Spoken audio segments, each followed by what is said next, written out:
আসসালামু আলাইকুম। এখন আছি আমি আমাদের পানবরজে। আজকে দেখতে আসলাম যে পানবরজের কি অবস্থা। দেখতেই পাচ্ছেন যে পানবরজ কেমন আছে। আলহামদুলিল্লাহ অনেকটাই ভালো আছে।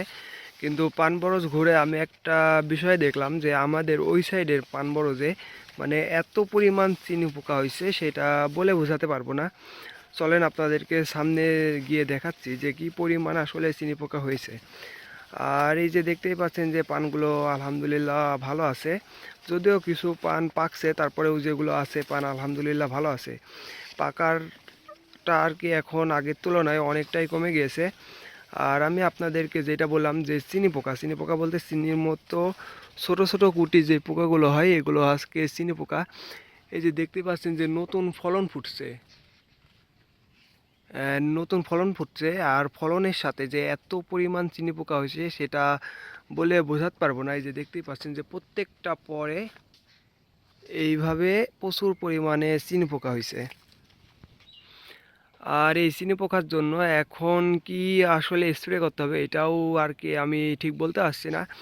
আর এখন স্প্রে করব না, এখন পোকা যেমন আছে এমনই থাকবে। পরবর্তীতে যখন পান ভাঙার পরে বর বেঁধে দেবো, অ্যান্ড বর বেঁধে দেওয়ার সাথে সাথে আর কি একটা স্প্রে দিতে হবে যাতে এই চিনি পোকাগুলো নষ্ট হয়ে যায়।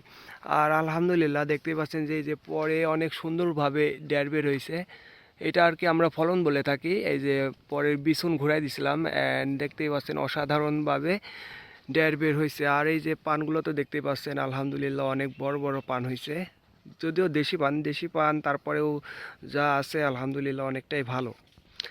আর আরেকটা বিষয় আপনাদেরকে দেখাই, এই যে দেখতে পাচ্ছেন যে এই পর্দার মাথা কাইটে দিছিলাম, অ্যান্ড এখান থেকে দুইটা ফলন বের হয়েছে। অ্যান্ড এখানে মূলত 2 থেকে 3টা ফলন রাখবো। তাছাড়া নিচে দেখেন কতগুলো ফলন বের হয়েছে। এখন নিচে যে ফলনগুলো আছে এগুলো হচ্ছে ভেঙে দিবেন, আর উপরে সর্বোচ্চ গেলে 2 থেকে 3টা ফলন রাখবেন, আর ওইগুলোর থেকে বড়ে প্রচুর পরিমাণে পর হয়ে যাবে ইনশাআল্লাহ। আর এখানে দেখতে পাচ্ছেন যে আমার বেশ কিছু পর মারা গেছে, এখান থেকে 3 থেকে 4টা পর মারা গেছে। সেদিনও আসলে একটা স্প্রে করছিলাম, স্প্রে করার পরেও জায়গায় জায়গায় 2-1টা পর মরছে। এই যে যেমন এখানে অনেকগুলো পর বেশি মরছে, 5-6টা পর মরছে। এখানে 5 থেকে 6টা পর মরছে। আর এই যে এই পরটা ভালো ছিল, কিন্তু এখন এটা সহ মারা যাচ্ছে। পানগুলো ভাঙি নিচ্ছি, কালকে অন্য বরে পান ভাঙতে হবে, ওর সাথে আর কি দিয়ে দেবো পানগুলো। আর দীর্ঘদিন পান রাখলে এমন সমস্যার সম্মুখীন হতে হয়। দীর্ঘদিন পান রাখলে বরে 2-1টা পর এভাবে মারা যায়। কিছু পর একদম গোড়া থেকে মারা যায়, আবার কিছু পর ধরেন মিডিল বরাবর থেকে পছন্দ ধরে, অ্যান্ড পছন্দ ধরার পরবর্তীতে এগুলো মারা যায়। আর বর্তমান সময়ে পানের বাজার আলহামদুলিল্লাহ অনেকটাই ভালো। আমরা এই পান আর বেশি দিন রাখবো না, খুব শীঘ্রই পান বিক্রি করে দেব। আর সবাই দোয়া করবেন আমরা যেই দিন আর কি পানগুলো ভাঙবো অবশ্যই যেন ভালো বাজার পাই। আর আজকের ভিডিও এই পর্যন্তই, সবাই ভালো থাকবেন। আসসালামু আলাইকুম।